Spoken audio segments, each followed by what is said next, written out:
Good morning students. हमारे syllabus में 2 chapters रहते थे, एक तो 8th चैप्टर और एक आपका 12th चैप्टर।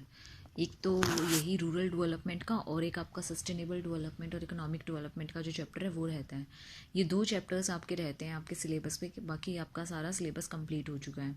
और इस सिलेबस में मैंने आपके नोट्स जो हैं इन दोनों चैप्टर्स के आपको प्रोवाइड कर दिए हैं, तो आई होप कि आपको क्लियर हो गया होगा, नोट डाउन कर लिए होंगे, नोटबुक्स तैयार हो गई होंगी। तो अब 8th चैप्टर हम स्टार्ट कर रहे हैं। तो इसमें हमारा फर्स्ट टॉपिक है रूरल डेवलपमेंट क्या होती है, जो हिंदी में कहते हैं हम जिसको ग्रामीण विकास। बेसिकली ग्रामीण विकास क्या है क्या नहीं है हम वो डिस्कस करते हैं। अब सबसे पहले ग्रामीण विकास क्या है, अगर हम नॉर्मल वर्ड्स में कहें तो ग्रामीण विकास का मतलब है कि जो हम गांव की संरचना को ठीक करने के लिए जो भी प्रयास करते हैं, जो भी कदम उठाते हैं, जैसे कि हमारी जो बैकवर्ड इकोनॉमी है वो क्या हो सके, डेवलप हो सके। जो भी हमारी हालत जिन गाँव की ठीक नहीं है उनको विकास किया जा सके, उसमें निरक्षरता को दूर किया जा सके, शिक्षा का प्रसार किया जा सके, सफाई, स्वास्थ्य, स्वच्छता, इन सब को क्या कर सकें, डेवलप कर सकें। तो वो चीज़ें इसमें शामिल होती हैं। फर्स्ट थिंग है इसमें मानवीय संसाधनों का विकास किया जाता है। मानवीय संसाधनों का विकास मतलब इसमें कौशल निर्माण, निरक्षरता को दूर करना, शिक्षा का प्रसार करना, स्वास्थ्य, सफाई आदि। दूसरी है, ये तो थी हमारी मानवीय संसाधन। दूसरी आ गई हमारी एग्रीकल्चर सेक्टर के लिए कृषि और भूमि सुधार। तीसरी आ गई हमारी प्रोडक्टिविटी के लिए कुल उत्पादकता को बढ़ाना, नए औजार लाना, अच्छे बीज और खाद आदि का उपलब्ध अच्छे से कराना। तो ये आ गए हमारे डेवलपमेंट के बेसिकली इसमें कैसे कैसे डेवलपमेंट हो सकती है। फिर उसके बाद आधारिक संरचना का विकास, सस्टेनेबल डेवलपमेंट, जैसे बिजली, सिंचाई, सड़कों का निर्माण वगैरह, ये सब कुछ। फिर निर्धनता वगैरह के बारे में बता रखा है इन्होंने। तो ये ऐसे ऐसे इसमें क्या करना है, वृद्धि लेकर आनी है, इसको डेवलप करना है ग्रामीण क्षेत्र को। तो इसमें हम कैसे कर सकते हैं। फर्स्ट टॉपिक आता है आपका कृषि साख। कृषि साख से क्या अभिप्राय है, क्या है ये कृषि साख। कृषि साख में मतलब होता है कि एक सामान्य भारतीय किसान को अपनी डिफरेंट डिफरेंट ज़रूरतों को पूरा करने के लिए डिफरेंट डिफरेंट टाइप्स के क्या लेने पड़ते हैं, लोन वगैरह लेने पड़ते हैं, पैसों की ज़रूरत होती है उसकी साख के लिए। तो ये सब कुछ क्या किसके 3 पार्ट्स में डिवाइड होता है, अल्पकालीन, मध्यकालीन और दीर्घकालीन, जिससे वो अपनी ज़रूरतें पूरी कर सकते हैं, अपनी साख को बढ़ा सकते हैं। फर्स्ट आता है अल्पकालीन। अल्पकालीन में जो वो डेली रूटीन एक्टिविटीज़ होती हैं उसको पूरा करने के लिए जब वो पैसा लेते हैं तो वो होता है आपकी अल्पकालीन। इसका जो टाइम पीरियड होता है वो 12 महीने तक का होता है। ठीक है, 12 महीने के अंदर इसको क्या कर दिया जाता है, वापस दे दिया जाता है। दूसरी चीज़ है मध्यकालिक। मध्यकालिक में एक टाइम पीरियड होता है 12 से 5 साल तक का। 12 से 5 साल मतलब 1 साल से 5 साल। इसमें जो है मशीनें वगैरह लगवाने के लिए, कुएं वगैरह खुदवाने के लिए, इन सब के लिए पैसा लिया जाता है। तीसरी चीज़ आती है हमारे पास दीर्घकालीन। दीर्घकालीन का जो टाइम पीरियड होता है वो 5 से 20 साल होता है। इसमें क्या आता है, इसमें जो हमारे भूमि वगैरह है उसमें सुधार के लिए जो भी स्थायी सुधार किए जाने हैं उसके लिए जब पैसा लिया जाता है तो वो दीर्घकालीन में आता है। ठीक है, उसके बाद हमारे पास नेक्स्ट टॉपिक है sources of agricultural credit. First source है, सोर्स मतलब कहाँ कहाँ से पैसे ले सकते हैं।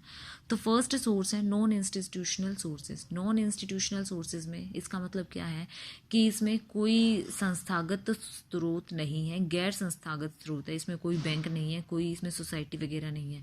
इसमें जो गांव के महाजन होते हैं, भूस्वामी होते हैं, वो क्या करते हैं, किसानों का शोषण करते हैं। इसमें उनकी वो मध्यकालीन और दीर्घकालीन अवधि जो होती हैं साख संबंधी ज़रूरतें उनको पूरा नहीं कर पाते हैं, सिर्फ अल्पकालीन को ही पूरा कर पाते हैं। तो इसलिए किसान की जो साख है वो कुछ हद तक इन 90% जो है वो अल्पकालीन में ही पूरी हो जाती है। ठीक है, ये तो था हमारा नॉन इंस्टीट्यूशनल। अब आता है हमारा इंस्टीट्यूशनल सोर्सेज। इंस्टीट्यूशनल सोर्सेज में क्या है, इसके अंतर्गत सरकार, सहकारी समितियां, व्यापारिक बैंक वगैरह, इसमें वो सब कुछ सम्मिलित है। वो सब कुछ इसमें क्या बन करते हैं, इकट्ठा मतलब पैसा लोगों को उधार देते हैं ताकि वो अपनी ज़रूरतों को पूरा कर सकें और कम रेट ऑफ इंटरेस्ट पे देते हैं। फर्स्ट आती है हमारे पास cooperative credit society. Cooperative credit society क्या होती है, सहकारी साख समितियां। इसमें 12 से 13% का अंशदान होता है सहकारी समितियों का। मतलब वर्तमान में जो है अभी उसमें क्या होता है, किसानों को समय पर पैसे दिए जाते हैं, ताकि वो ग्रामीण जो अर्थव्यवस्था में महाजन के प्रभाव को धीरे धीरे घटा दिया गया। इसके बाद GI उनको क्या करने लगे, धीरे धीरे उनकी ज़रूरतों को पूरा करने के लिए, उत्पादकता को बढ़ाने के लिए, फसलें उगाने के लिए उनको पैसे दिए जाने लगे, जिससे कि उनकी ज़रूरतें जो महाजन और बनियाएं पूरे करते थे वो ख़त्म हो गई। ठीक है। सेकंड आता है हमारा RBI क्या है, रिजर्व बैंक ऑफ इंडिया। इसकी जो स्थापना हुई थी वो 1935 में हुई थी। इसका जो हेड ऑफिस है वो मुंबई में है। तो इसने क्या किया, इसका जो है वो बहुत ज़्यादा वो था। तो मतलब ये आपका एपेक्स बैंक का है, मतलब एपेक्स बैंक मतलब मुख्य बैंक है, मेन बैंक जो है आपका वो RBI है, आपको पता भी होगा। सेंट्रल बैंक ऑफ इंडिया है। तो जो आकार इन्होंने दिया वो और कोई नहीं दे सकता था, उसके लिए इन्होंने डिफरेंट डिफरेंट बैंक्स वगैरह भी खोले, तो वो सब इसके अंदर आता है। ठीक है। थर्ड आता है हमारा SBI, state bank of India commercial bank. इसमें इसकी जो स्थापना है वो 1955 में हुई थी। इस बैंक ने साख में विशेष रुचि दिखाई। इसने मतलब लोगों की साख को, जो ग्रामीण लोगों की साख को, आवश्यकता को ध्यान में रखकर सारी व्यापारिक बैंकों की भी भूमिका निभाई और रूरल बैंक्स की भी भूमिका निभाई और वित्त प्रदान किया। ठीक है। अगला आता है regional rural bank. Regional rural bank का मतलब क्या है कि इसमें जो है क्षेत्रीय ग्रामीण बैंक, हर क्षेत्र में बैंक खोल दिए गए, जिसको दूर दराज नहीं जाना पड़ा, जो जहाँ था वहीं उससे ऋण ले सकता था। नेक्स्ट आता है नाबार्ड। नाबार्ड जो है उसका तो मेन रोल है ही, उसकी फुल फॉर्म आपको पता ही है, national bank for agricultural rural development. Rural development के लिए ही इसकी स्थापना की गई है, आपको भी पता होगा ये चीज़। ठीक है। तो इसके अंदर सारी हमारी कृषि से रिलेटेड चीज़ें आ जाती हैं। आई होप कि आपको क्लियर हो गया होगा। बाकी हम अपने नेक्स्ट लेक्चर में करेंगे। आज के लिए इतना ही काफ़ी है। Thank you students.